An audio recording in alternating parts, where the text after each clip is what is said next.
एक सवाल है, क्या ऐसा हो सकता है कि रोज के सिर्फ 40 रुपए बचाकर करोड़ों की संपत्ति के साथ रिटायर हुआ जा सके? सुनने में ये मतलब किसी मार्केटिंग लाइन जैसा लगता है ना? लेकिन आज हम इसी एक विचार की तह तक जाने वाले हैं। हमारे पास जो स्रोत हैं वो पीवी सुब्रमण्यम की किताब retire rich, invest 40 rupees a day पर आधारित एक लेख है। और मैं पहले ही साफ कर दूं, ये कोई मुश्किल निवेश रणनीतियों पर चर्चा नहीं होने वाली, बल्कि हम एक बहुत ही सरल लेकिन हैरान करने वाले शक्तिशाली मनी ब्लूप्रिंट को समझने की कोशिश करेंगे। आज का मकसद ये पता लगाना है कि कैसे रोज की छोटी छोटी आदतें किसी के वित्तीय भविष्य को पूरी तरह से बदल सकती हैं। बिल्कुल। और ये चर्चा सिर्फ पैसे बचाने से कहीं कहीं आगे जाती है। अगर हम इसे बड़े नजरिए से देखें तो ये हमारी सोच में, हमारी मानसिकता में एक बुनियादी बदलाव लाने के बारे में है। स्रोत इस बात पर बार बार जोर देता है कि अमीर बनने का रास्ता बड़ी तनख्वाह से नहीं, बल्कि सही अनुशासन और सही आदतों से होकर गुजरता है। यहाँ मनोविज्ञान, मतलब हमारे सोचने का तरीका, गणित से कहीं ज्यादा जरूरी हो जाता है। हाँ, ये बात तो है। हम सब जानते हैं कि बचत करनी चाहिए, लेकिन कर नहीं पाते। एग्जैक्टली। ये चर्चा उसी क्यों नहीं कर पाते कि जवाब के इर्द गिर्द घूमती है। तो चलिए इसी मनोविज्ञान से शुरू करते हैं। स्रोत में एक बड़ी दिलचस्प कहानी बताई गई है जो शायद हम में से कई लोगों को अपनी सी लगेगी। एक आम मध्यम वर्गीय इंसान जिसकी आमदनी ठीक ठाक है, पर लाखों में नहीं। हर महीने की शुरुआत में वो सोचता है कि इस बार पक्का पैसे बचाऊंगा, लेकिन महीने के अंत तक आते आते हाथ खाली। हाँ बिल्कुल। और फिर मन में एक कसक रहती है, एक हल्का सा अपराध बोध कि यार फिर नहीं हो पाया। और फिर वो इंसान एक दिन एक बहुत छोटा सा, मतलब लगभग मजाकिया लगने वाला फैसला करता है, मैं रोज के सिर्फ 40 रुपए बचाऊंगी, बस। ना कोई बड़ा लक्ष्य, ना कोई जटिल योजना, सिर्फ 40 रुपए। इतनी छोटी रकम कि उसे अपनी जिंदगी में कोई बड़ा बदलाव भी नहीं करना पड़ता। शायद बाहर की एक चाय कम कर दी या कहीं आने जाने का तरीका बदल लिया, और यहीं से खेल बदलना शुरू होता है। शुरुआत में तो ये बस कुछ 100 रुपए होते हैं, लेकिन फिर उसे कोई SIP यानी सिस्टमैटिक इन्वेस्टमेंट प्लान के बारे में बताता है, और वो उन 40 रुपए रोज, मतलब महीने के 1200 रुपए की SIP शुरू कर देता है। और फिर धीरे धीरे सालों बाद जब वो अपने अकाउंट को देखता है तो उसे एहसास होता है कि रिटायरमेंट का ताल्लुक उम्र से कम और सालों पहले लिए गए उस एक छोटे से फैसले से ज्यादा है। स्रोत का मूल मंत्र भी यही है, निवेश पैसे के बारे में नहीं है, ये अनुशासन के बारे में है। यहाँ जो बात सबसे दिलचस्प है वो है इसकी सरलता। ये 40 रुपए रोज का जो आइडिया है वो निवेश की दुनिया की सबसे बड़ी मानसिक दीवार को तोड़ देता है। कौन सी दीवार? यही सोचते हैं कि जब कोई बड़ी रकम हाथ लगेगी, कोई बोनस मिलेगा या सैलरी बढ़ेगी, तब निवेश शुरू करेंगे, और वो तब अक्सर कभी नहीं आता। आप बिहेवियरल फाइनेंस यानी व्यवहारिक वित्त की बात कर रही है ना? मतलब ये हमारे पैसे से जुड़े मनोविज्ञान को समझने के बारे में है। आपने बिल्कुल सही पकड़ा। व्यवहारिक वित्त इसी जानने और करने के बीच की खाई को भरने की कोशिश करता है। जैसे हम सब जानते हैं कि सिगरेट पीना सेहत के लिए बुरा है, फिर भी पीते हैं, वैसे ही बचत करनी चाहिए पर करते नहीं है। हाँ, ये 40 रुपए का तरीका उसी का एक बेहतरीन उदाहरण है। ये पहला कदम इतना छोटा और आसान बना देता है कि आपका दिमाग उसके खिलाफ कोई बहाना बना ही नहीं पाता। 40 रुपए एक ऐसी रकम है जिसे कोई भी अपने रोज के खर्चों में से बिना ज्यादा सोचे समझे निकाल सकता है। तो मतलब आदत बनाने पर जोर है। बिल्कुल, यहीं से आदत बननी शुरू होती है। रोज से करोड़ों का सफर, ये गणित थोड़ा हजम नहीं हो रहा। यहीं पे शायद वो कंपाउंडिंग का जादू वाली बात आती होगी। हाँ, और ये कोई जादू नहीं बल्कि शुद्ध गणित है जो जादू जैसा लगता है। स्रोत साफ कहता है, समय आपकी सबसे बड़ी संपत्ति है, पैसा नहीं। अच्छा, चलिए एक छोटा सा हिसाब लगाते हैं। रोज के 40 रुपए मतलब महीने के 1200 रुपए। अगर इस रकम को 30 साल तक किसी ठीक ठाक इक्विटी म्यूचुअल फंड में लगाया जाए और हम मान लें कि बाजार औसतन 12% का सालाना रिटर्न देता है, जो कि लंबे समय में संभव है। हाँ, तो जानते हैं ये रकम कितनी बन जाती है? लगभग 42 लाख रुपए। 42 लाख रुपए सिर्फ 1200 रुपए महीने से? सच में? रुकिए, अभी और सुनिए। अगर किस्मत अच्छी रही और बाजार ने औसतन 15% का रिटर्न दिया तो यही रकम बढ़कर लगभग 85 लाख रुपए के करीब पहुंच जाती है। कमाल है। आपके लगाए हुए कुल पैसे होते हैं सिर्फ 4,32,000, लेकिन समय और कंपाउंडिंग की ताकत उसे 40 से 80 लाख बना देती है। आपका पैसा आपसे ज्यादा मेहनत कर रहा होता है। यही है वो जादू। ये आंकड़े सुनने में तो कमाल लगते हैं, लेकिन ये एक बहुत बड़ा सवाल भी खड़ा करते हैं। अगर ये इतना सीधा और शक्तिशाली है तो हर कोई इसे करता क्यों नहीं? लोग सालों साल इंतजार क्यों करते रहते हैं? और यहीं पर हम देरी की कीमत यानी अ कॉस्ट ऑफ डिले की बात करते हैं। स्रोत में इस बारे में एक बहुत सख्त चेतावनी है। अगर योजना आज शुरू नहीं हुई तो बाद में पछतावा होना तय है। इसे समझने के लिए एक छोटी सी कहानी सोचिए। दो दोस्त हैं, अमन और भुवन। दोनों 25 साल के हैं। अमन ने 2000 रुपए महीने की SIP आज ही शुरू कर दी। भुवन ने सोचा, अभी क्या जल्दी है, पहले जिंदगी के मजे ले लूं, 35 की उम्र से शुरू करूंगा। क्लासिक बहाना। बिल्कुल। तो भुवन ने 10 साल बाद 35 की उम्र में उतनी ही रकम यानी 2000 रुपए महीने की SIP शुरू की। दोनों 60 साल की उम्र में रिटायर होते हैं।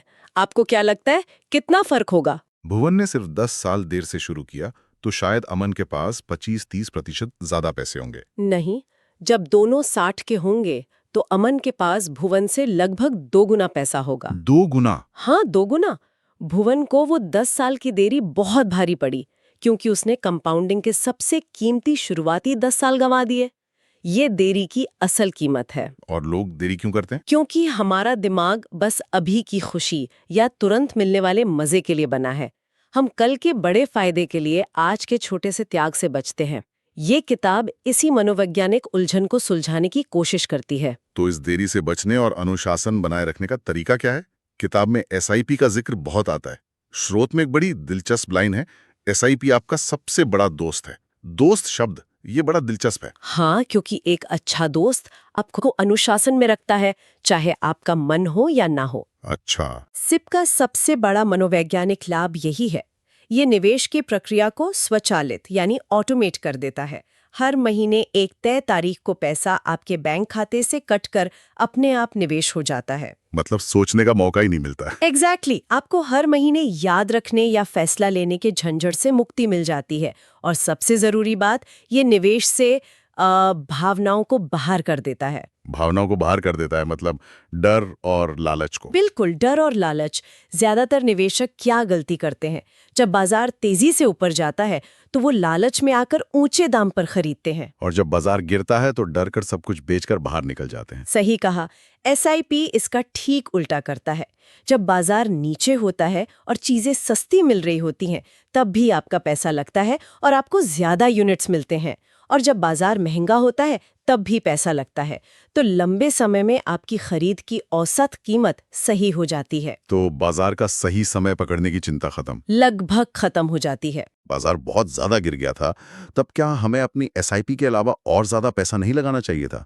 क्या SIP हमें थोड़ा ज्यादा रोबोटिक नहीं बना देता? ये बहुत ही जरूरी और जायज सवाल है और इसका जवाब है हाँ, बिल्कुल। अगर किसी में बाजार की समझ है और हिम्मत है तो बाजार की बड़ी गिरावट में अतिरिक्त पैसा लगाना एक बहुत ही समझदारी वाली रणनीति हो सकती है। तो फिर? लेकिन सुब्रमण्यम की किताब का तर्क ये है कि 99% आम निवेशकों के लिए अनुशासन के साथ टिके रहना बाजार को टाइम करने की कोशिश करने से कहीं ज्यादा फायदेमंद है। अच्छा। ज्यादातर लोग जो बाजार को टाइम करने की कोशिश करते हैं वो गिरते बाजार में और गिरने के डर से पैसा नहीं लगाते, और जब बाजार भाग चुका होता है तब घुसते हैं।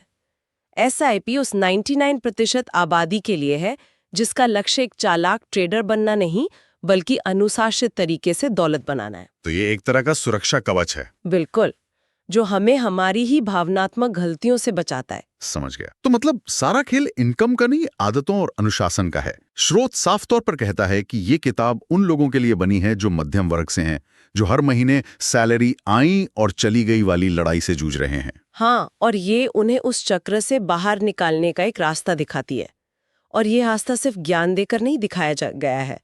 स्रोत एक बहुत महत्वपूर्ण शब्द का इस्तेमाल करता है, सिस्टम। सिस्टम? हाँ, इसका मतलब है कि ये किताब सिर्फ ये नहीं बताती कि क्या करना है, बल्कि ये कैसे करना है का एक व्यवहारिक ढांचा भी देती है। और ये सिस्टम सिर्फ 40 रुपए बचाने तक सीमित नहीं है। अच्छा, पर सिस्टम में और क्या क्या शामिल है? स्रोत के मुताबिक इस सिस्टम के 3 मुख्य हिस्से हैं। पहला, पे योरसेल्फ फर्स्ट का सिद्धांत, यानी जैसे ही सैलरी आए सबसे पहले बचत और निवेश का पैसा अलग निकालो। उसके बाद जो बचे उसे खर्च करो। हम में से ज्यादातर लोग इसका उल्टा करते हैं। बिल्कुल। दूसरा, अपने छोटे-मोटे रोज के खर्चों को ट्रैक करना, सिर्फ एक हफ्ते के लिए, ये जानने के लिए कि वो 40 या 50 रुपए कहाँ से आसानी से निकल सकते हैं। और तीसरा, जो शायद सबसे शक्तिशाली हिस्सा है, हर साल अपनी एसआईपी की रकम को सिर्फ 5 से 10% बढ़ाना, जिसे स्टेप अप एसआईपी कहते हैं। हर साल बस थोड़ा सा बढ़ाना, इसका कितना असर पड़ सकता है? जमीन आसमान का। चलिए अपने पुराने उदाहरण पर वापस चलते हैं। 1200 रुपए महीने की एसआईपी 30 साल में 12% के रिटर्न पर 42 लाख रुपए बन रही थी। हाँ। अगर आप हर साल अपनी इस एसआईपी को सिर्फ 10% बढ़ाते हैं, यानी अगले साल 1320 रुपए, उसके अगले साल 1452 रुपए, तो 30 साल बाद वही रकम 42 लाख रुपए की जगह लगभग 1 करोड़ रुपए बन जाती है। 1 करोड़? हाँ। छोटा सा सालाना बदलाव आपके रिटायरमेंट की रकम को दोगुने से भी ज्यादा कर सकता है। ये इस सिस्टम की असली ताकत है। कमाल है। तो आज के इस पूरी बातचीत को अगर हम संक्षेप में देखें तो कुछ मुख्य बातें सामने आती हैं। पहली, एक छोटी सी दैनिक आदत जैसे रोज के सिर्फ 40 रुपए बचाना एक बहुत बड़े वित्तीय लक्ष्य की नींव रख सकती है। बिल्कुल। दूसरी, समय की शक्ति और कंपाउंडिंग, जो आपके पैसे को आपसे ज्यादा मेहनत करके बढ़ाता है, बशर्ते आप उसे पर्याप्त समय दें। हाँ, समय सबसे जरूरी है। और तीसरी और सबसे जरूरी बात, आपकी आमदनी कितनी है, इससे कहीं ज्यादा महत्वपूर्ण आपका अनुशासन, आपकी आदतें और आपका बनाया हुआ सिस्टम है। बिल्कुल। और अंत में स्रोत हमें एक सरल गणना करने के लिए तो कहता ही है, लेकिन ये हमें एक गहरा सवाल भी सोचने पर मजबूर करता है। क्या?